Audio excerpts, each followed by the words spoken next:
అది చూడని మొదలు హనుమంతుడు తీసుకొస్తున్నాడండి. అది విశేషం ఇక్కడ. హనుమంతుడు స్వయంగా దండలను ముగ్గురికి కూడా 3 దండలు స్వయంగా తీసుకుని వస్తూ ఉన్నారు. ఎంత అందం, ఎంత ముచ్చట, ఎంత అందం, ఎంత ఆనందం. హనుమంతుడు ఆ రామయ్య కింద ఈనాడు వెంకటేశ్వరుడిగా అవతరించాడు.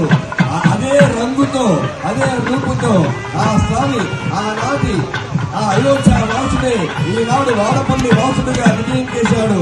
వారికి నేను స్వయంగా దండలు పట్టుకొచ్చిద్దామని ఇదిగో ముగ్గురికి 3 దండలు సమర్పించాడు స్వామి.